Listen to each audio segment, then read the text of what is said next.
"If you dance this waltz, I'll marry my son to you," William Thompson III sneered loudly enough for all of Manhattan's elite to hear, pointing his champagne glass at the black woman who had just stumbled and dropped a crystal tray on the marble floor of the ballroom. The deafening sound of shattering glass silenced the 200 guests at the opening party for Thompson Holdings' new skyscraper. All eyes turned to Keisha Williams, 35, who had been working as a contract cleaner at the gala event for just 3 weeks. "Dad, you're being ridiculous," whispered Jonathan Thompson, 28, embarrassed by his millionaire father's cruel joke. But William completely ignored his son's disapproval, clearly drunk on power and the $1,000 whiskey he had been drinking all night. "No, let me finish," William continued, walking to the center of the room as if he were presiding over a court of law. "This person obviously doesn't have the coordination to clean properly. How about we test her to see if she can even move to the beat?" Keisha remained kneeling, picking up the crystal shards with trembling hands, but her eyes revealed something no one there could decipher. It wasn't humiliation or fear, it was a deep calm, as if she were evaluating every word, every cruel laugh, every look of contempt she received. "Mr. Thompson," the event manager intervened discreetly, "perhaps it would be better." "Better nothing." William cut him off, gesturing dramatically. "Play a waltz. If she can dance better than my wife, I'll marry my son to her on the spot. Just imagine. The heir to the Thompson fortune marrying the cleaning lady." Collective laughter echoed through the hall like a wave of collective cruelty. Some women covered their mouths, pretending to be shocked, but clearly enjoying the spectacle. The men shook their heads, as if witnessing a perfectly acceptable comedy of bad taste. Keisha finally stood up, wiped her hands on her apron, and looked directly at William Thompson. For a moment that seemed like an eternity, she remained silent, as if making a decision that would change not only that night, but the entire power dynamic of that room. "I accept," she said in a clear voice that cut through the air like a sharp blade. The hall fell completely silent. Even the orchestra stopped playing, confused by the unexpected turn the situation had taken. William blinked several times, thinking he had heard wrong. "What did you say?" he asked, his arrogance momentarily shaken by the unexpected response. "I said I accept your challenge," Keisha repeated, now with a subtle smile that sent an inexplicable shiver down the spines of some of the guests. "But when I dance better than your wife, you will keep your word, even if it was said as a joke."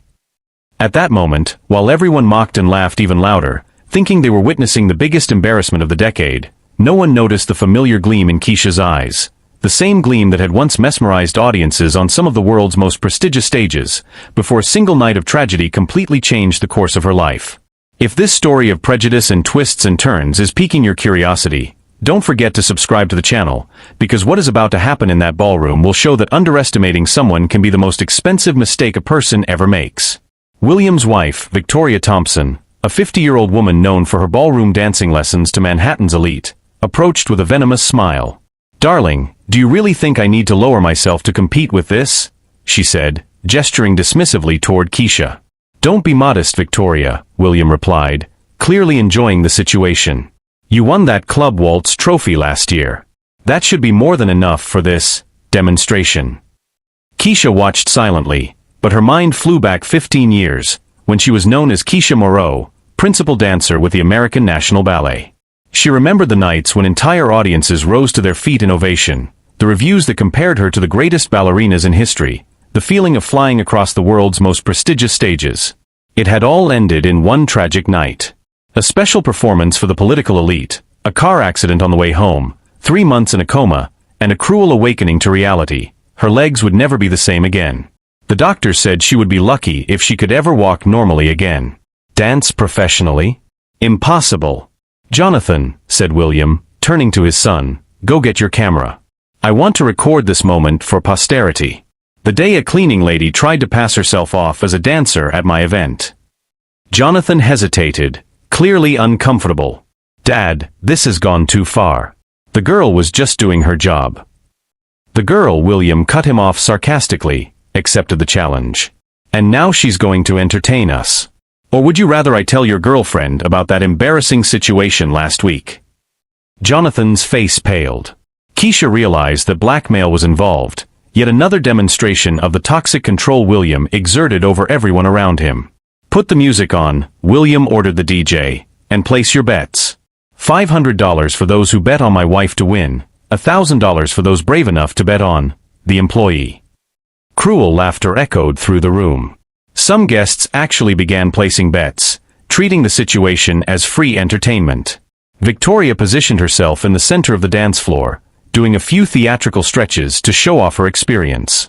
"You know what," William said, approaching Keisha with a wicked smile. "When you lose, and you will lose, I want you to get down on your knees and apologize for wasting everyone's time. And then, obviously, you're fired." It was at that moment that something changed in Keisha's eyes. The same determination that had led her to dance on international stages, the same strength that had made her fight through months of physical therapy just to walk again, the same dignity that had kept her alive when she lost everything she had worked for her entire life. "Mr. Thompson," she said with a calmness that sent an inexplicable chill down the spines of some of those present, "when I win, and I will win, I want you to keep your word about the marriage. But I also want something else." William raised his eyebrows, amused by her audacity. "Oh, she wants to make demands now. Very well, amuse me. What else do you want, besides marrying my son? I want you to admit, in front of all these guests, that you judged a woman wrongly based on the color of her skin and the work she does. And I want a public apology." The room tensed. Some guests whispered among themselves, recognizing that the situation had taken a more serious turn than they had expected. William laughed loudly. "You've got guts, I'll give you that. All right, I accept. But when you make a fool of yourself, you'll leave here not only without a job, but without any dignity left." What William Thompson III didn't know was that he was about to face not just a cleaning lady with a mysterious past, but a woman who had lost everything once and knew exactly how hard it was to fight for every crumb of respect in a society that had rejected her. While Victoria prepared herself with basic ballroom dance moves, across the dance floor a silent storm was brewing, because there is a brutal difference between someone who learned to dance as a hobby and someone who was born to make dance her universal language, even when fate tried to take it away from her forever. While Victoria warmed up with basic ballroom dance moves, Keisha stood motionless in the corner of the dance floor, but her mind was working like a precision machine. 15 years of brutal physical therapy, of learning to walk again, of accepting that she would never be the same, had forged in her a resilience that none of those spoiled rich kids could understand. "Look at her," one of the guests whispered to her friend. "She's probably never stepped on a dance floor in her life. What unnecessary humiliation." William Thompson circled the room like a satisfied predator, collecting bets from the guests and deliberately increasing the humiliation. $500 says she can't even make it through the song without tripping, he announced, raising a glass of champagne. $1,000 for anyone who bets she'll run out in the middle of her performance.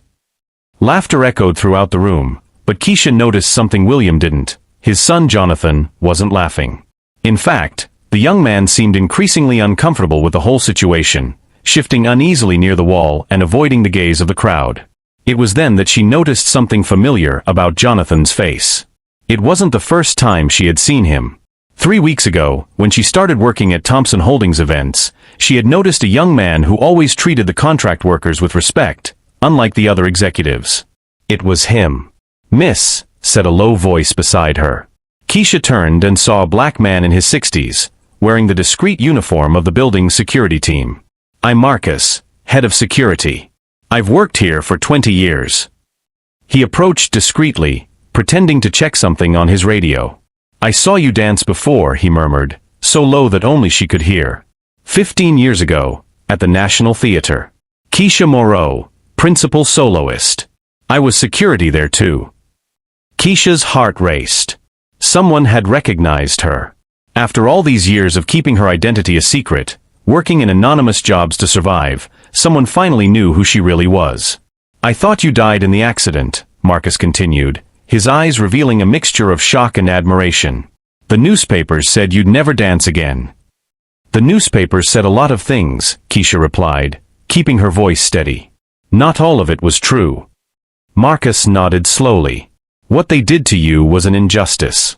And what they're doing now," he glanced in William's direction, who was still laughing loudly, "is even worse." At that moment, Keisha made a decision she had been putting off for 15 years. Not just about dancing, but about who she really was and what she was willing to reveal to the world. "Marcus," she said, "I need a favor. After I dance, no matter what happens, I need you to record everything that follows. Especially the reactions." He looked at her confused, but nodded. Sure, but why? Because, Keisha smiled for the first time that night, some people need to be reminded that underestimating someone based on their appearance can be the most expensive mistake of their lives. Meanwhile, William had decided to make the spectacle even more cruel. You know what, he shouted to the entire room, let's make this more interesting. If she can finish the song without falling or stopping, I'll give her $1,000. But when she fails, and she will fail, I want her to clean this entire room on her knees, in front of all of us. The crowd reacted with a mixture of laughter and some uncomfortable murmurs. Some guests began to realize that the situation had crossed the line, but no one had the courage to confront William Thompson III. Dad, Jonathan tried once more, this has gone too far. Shut up, Jonathan, William snapped. You're too soft. That's exactly why you need to learn how the real world works. There's a natural hierarchy, and people like her, he pointed at Keisha, need to know their place. It was at that moment that Keisha began to move. Not to position herself on the dance floor, but to stretch. The movements were subtle, almost imperceptible to most of those present, but Marcus recognized them immediately. They were the preparatory exercises she did before every performance at the National Theater. My God, Marcus muttered to himself, she's really going to do this.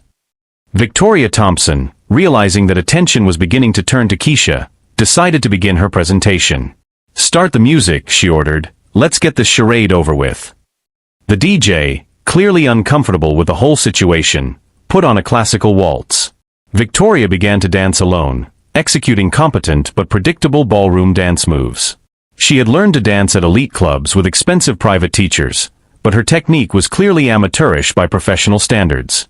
Still, she received polite applause from the audience. After all, to that audience, she represented everything they considered appropriate, rich, white, educated in the best social circles. Well done, dear, said William, applauding exaggeratedly. Now it's time for our guest artist. Keisha slowly walked to the center of the dance floor. Each step was measured, controlled, laden with a dignity that began to make some of those present uncomfortable. This was not how a defeated person was supposed to behave. What song would you like? Asked the DJ, more out of politeness than genuine consideration. The same one, Keisha replied simply. But from the beginning. William laughed. Oh, she wants a second chance. How lovely. All right, play the song. Let's see how long she lasts before she gives up. What none of them knew was that Keisha had strategically chosen that song. It was a waltz she had danced hundreds of times during her career, one of the pieces she knew by heart, which flowed through her muscle memory like second nature. More importantly, it was one of the last performances she had given before the accident, a night when she had received a 5-minute standing ovation at the National Theater in a performance that critics had described as transcendent and one of the most emotionally devastating performances in the history of American dance. As she waited for the music to begin, Keisha closed her eyes and allowed her memories to take her back to that night 15 years ago. She remembered the feeling of flying across the stage, the deep connection with each musical note, the absolute certainty that she had been born to do this. The doctors had said she would never dance again. The media had speculated that her career was definitely over. She herself had believed it for years, until slowly, painfully, she began to rebuild not only her muscles, but her relationship with dance. She had never returned to the stage. She had never tried to resume her career. But she had never stopped dancing in secret, alone, during the most difficult moments of her new life. The music began, and with it, something extraordinary was about to happen in that hall full of prejudice and arrogance. Under the weight of all those condescending glances, her hands positioned themselves with a precision that made some of the musicians frown, instinctively recognizing that they were about to witness something far beyond a simple amateur dance. But what none of them could have imagined was that those first few bars would mark not only the rebirth of a lost legend, but the moment when the entire power structure of that environment would be permanently shaken. The first bars of the waltz echoed through the hall, and Keisha began to move. It was not the hesitant steps everyone expected to see. Instead, she rose with a grace that made the air in the room change instantly, as if gravity had lost some of its power over her. Her first movements were subtle, almost shy, allowing the audience to keep their expectations low. But as the music gained momentum, something extraordinary began to happen. Each step became more fluid, each turn more precise,